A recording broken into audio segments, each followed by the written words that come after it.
Counselling లో నన్ను అడగడం జరిగింది, మీకేనా ఆవిడ మీద పగ ఉందా, కలుస్తారా? నేను కలుస్తానని చెప్పాను. అదే క్వశ్చన్ ఆవిడని అడగడం జరిగింది. నాకు 3 కోట్లు ఇస్తే నేను ఆయన వదిలేస్తాను, ఆయన నచ్చిన సినిమాలు చేసుకోమని, లేకపోతే ఒక్క సినిమా కూడా చేయనివ్వను, నేను మీడియాకి వెళ్తాను, అతను పరువు తీస్తాను అని డైరెక్ట్ గా పోలీస్ స్టేషన్ లో ఆ ఉమెన్ వెల్ఫేర్ డిపార్ట్మెంట్ లో ఆవిడ మాట్లాడినట్టు మీరు వెళ్ళి వాళ్ళని enquiry. This is already planned thing. ఏం evidence? What evidence? Women welfare వాళ్ళతో కలిసి కాదండి, వాళ్ళు కలపడానికి పిలిచారు. వాళ్ళ ముందు ఆ మాట ఎప్పుడైతే అన్నారో మిమ్మల్ని కలపలేమండి, మీరు కోర్టులో చూసుకోండి వాళ్ళు పంపించేసారు. పోలీస్ స్టేషన్ లో మాట్లాడిన దానికి, వెల్ఫేర్ డిపార్ట్మెంట్ లో మాట్లాడిన దానికి ఎవిడెన్స్ ఏముంటుందని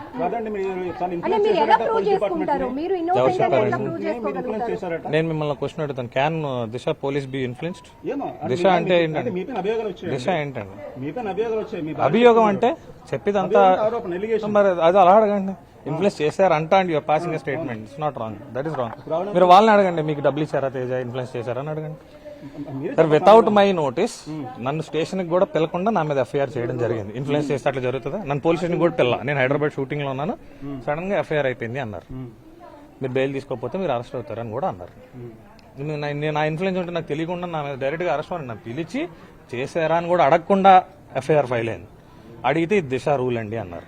ఐ డోంట్ నో దిశ మరి రూల్. మీ ఇద్దరి మధ్య ఎందుకు గ్యాప్ వస్తుంది? ఎందుకంటే మీరు already love come arranged marriage అని నక్షత్రం జనరల్ వైఫ్ అండ్ హస్బెండ్స్ ఉండేదండి అనుమానం.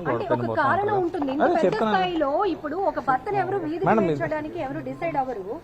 సో దట్ మీరు ఎందుకు అనుకుంటున్నారు? మీ ఆస్పెక్ట్ లోనే చెప్పండి. 4 years బ్యాక్ విడిపోయామండి. 4 years విడిపోయిన 3వ నెలలోనే ఇదే దిశ పోలీస్ స్టేషన్ వాళ్ళు కౌన్సిలింగ్ చేసి కలపడానికి పిలిస్తే అప్పుడు ఆవిడన్న మొట్టమొదటి మాట, ఇతను సినిమాలు మానేయకపోతే నేను అన్ని న్యూస్ ఛానల్స్ ని పిలిచి అతన్ని అన్పాపులర్ చేస్తాను, అప్పుడు ఎలా సినిమా చేస్తాడో చూస్తాను. ఇది డైరెక్ట్ గా దిశ స్టేషన్ లో ఏసీపీ ముందు, సిఐ ముందు ఆవిడ మాట్లాడిన మాటలు. ఆ తర్వాత ఉమెన్ ఈ 4 years నుంచి ఆవిడ మాట్లాడుతున్న మాటలు ఇవే ఇప్పుడు చేసింది. అంటే మీరు మ్యారేజ్ కు ముందు నుంచి కూడా మీరు సినీ ఫీల్డ్ లో ఉన్నారని ఆమెకు తెలుసని, ఆమె కూడా ఒక ఆడిషన్ లో వచ్చినప్పుడే ఆమె ఆడిషన్ కాదండి, ఆమె నేను పరిచయం అవ్వక ముందు మీరు నన్ను అడుగుతున్నారు, రిప్లై తీసుకుంటున్నాం. అడిగానండి సారీ, సినిమా గురించి అడిగారు. నేను నాకు మ్యారేజ్ అయ్యాక ఫస్ట్ మూవీ చేశానండి. రాణి గారి బంగ్లా అని ఫస్ట్ మూవీ, రష్మి హీరోయిన్ ఆ సినిమా చేశాను. నేను ఆవిడ నాకు కనీసం పరిచయం అవ్వకముందు ఆవిడ 2 సినిమాలు చేశాను. రామానాయుడు గారి బ్యానర్ లో నవదీప్ హీరోగా ముగ్గురు అనే సినిమాలో ఆవిడ యాక్ట్ చేస్తుంది already. She an actress and నేను యాక్ట్రెస్ అవ్వడం కూడా రీజన్ ఆవిడ.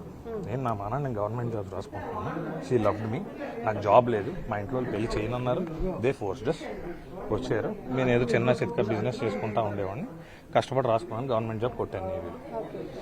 ఈమె ఫ్యాంటసీస్ వరకు ఈమె నన్ను సినిమాలు, టిక్ టాక్స్ చెయ్యు. ఆమె ప్రొఫైల్స్ చూడండి మీరే, రోజుకు 4 డ్యాన్స్ వీడియోలు చేస్తుంది. ఇప్పుడు ఏడుస్తున్న ఈమె లాస్ట్ మంత్ దుబాయ్ ఈమెని ఈమె కూతురు దుబాయ్ వెళ్ళి కాంపిటీషన్స్ చేసి వచ్చారు. మరి మీరు అడిగిన క్వశ్చన్ సమాధానం.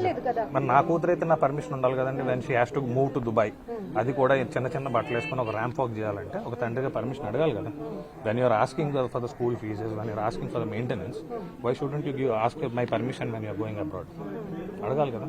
అట్లీస్ట్ పాస్పోర్ట్లు వీసాలు ఎలా ఇచ్చారో ఫాదర్ సిగ్నేచర్ లేకుండా ఐ డోంట్ నో, దాన్ని ఏం మ్యానిపులేట్ చేశారు. Because I don't say they will not respond me అండి. They will not respond for your kind information. వాళ్ళు నాకు రెస్పాండ్ గారు. పాప బర్త్డే ఫోన్ చేసినా ఫోన్ ఇవ్వరు, ఫోన్ ఎత్తరు. దే వోంట్ రెస్పాండ్ అంతే. ఎప్పుడైనా వాళ్ళకి డబ్బులు అవసరమై ఫోన్ చేస్తారు, 1 లక్ష ఇస్తారు. నా దగ్గర లేవు అంటే మరి ఎందుకు పెళ్లి చేసుకున్నాం, అప్పుడు వస్తాయి క్వశ్చన్. ఈ మాట నేను 4 ఏళ్ళ నుంచి ఎందుకు గుర్తు రాలేదని అడుగుతాను. ఇప్పుడు కూడా నేను మిమ్మల్ని కూడా అదే అడుగుతాను. వై దిస్ ఈ సిచ్యువేషన్ 4 years నుంచి ఎందుకు రాలేదు? ఇప్పుడు అమ్మాయి అని అంటున్నారు, నేను అదే చెప్తాను. ఎందుకు లేదు మీడియా? నిన్న కూడా ఉంటారు, లాస్ట్ వీక్ వచ్చినా ఉంటారు, రేపు వచ్చినా ఉంటారు, నెక్స్ట్ వీక్ వచ్చినా ఉంటారు. This is an office. వస్తుంటారండి, ఎవరో ఒకరు వస్తుంటారు. ఒక సైడ్ క్యారెక్టర్ కోసం వస్తారు, సినిమా కోసం వస్తారు, దీనికోసం. నేను అడుగుతుంది ఏంటంటే నా ఆఫీస్ మొత్తం సీసీ కెమెరా ఉన్నాయి, ఎప్పుడు వచ్చారనేది నేను చూపిస్తాను. ఇప్పుడు స్టేషన్కి వెళ్ళి ఐ విల్ ప్రూవ్ దెమ్. నేను వచ్చి గంట అవుతుంది, గంట అంటే మీరు రాక గంట ముందు. మీరు వచ్చేసరికి జిమ్ కాస్ట్యూమ్ లో ఉన్నాను, పక్కనే నా జిమ్. వెళ్తే జిమ్ కి CCTV ఫుటేజ్ ఉంటుంది. జిమ్ లో ఉన్నానో లేదో తెలుస్తుంది. ఇది 3 months అయిందండి తీసుకుని. ఇది 3 months అయింది తీసుకుని. February 18th సెప్టెంబర్ రోజు ఆఫీస్ ఓపెన్ చేశాను. 18th వచ్చాను.